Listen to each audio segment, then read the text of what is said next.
नमस्कार, आपण पाहताय कोकण वार्ता न्यूज. कोकण वार्ता न्यूज मध्ये आपलं सर्वांचं स्वागत. पाहुयात बातमी सविस्तरपणे. रायगडच्या महाड बाजारपेठेतील संजय ऑइल ट्रेडिंग कंपनीच्या गोदामाला मध्यरात्री भीषण आग लागली.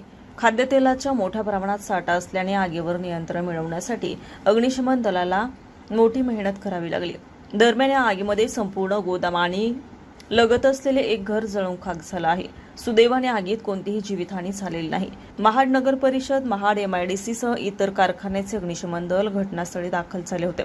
महाड शहराच्या जुन्या पोस्ट परिसरातील संजय ऑइल ट्रेडिंग कंपनीच्या गोदामाला भीषण आग लागल्याची घटना घडली. आगीची माहिती मिळताच रात्री 2 वाजता आमदार श्री भरतशेठ गोगावले तात्काळ घटनास्थळी दाखल झाले. यावेळी महाड MIDC तसेच महानगरपालिका त्वरित संपर्क साधून फायर ब्रिगेडच्या गाड्या घटनास्थळी पाठवण्याच्या सूचना करण्यात आल्या. फायर ब्रिगेड दाखल होताच आग आटोक्यात आणण्यासाठी शर्थीचे प्रयत्न सुरू करण्यात आले. तसेच पाण्याचे टँकरही मागवण्यात आले.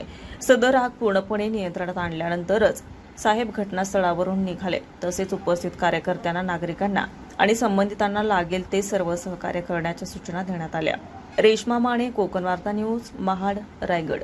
ताज्या बातम्या आणि नवनवीन घडामोडी पाहण्यासाठी आजच आमच्या कोकण वार्ता न्यूज चॅनलला लाईक करा, सबस्क्राईब करा आणि बेल आयकॉन प्रेस करा आणि पाहत रहा कोकण वार्ता न्यूज.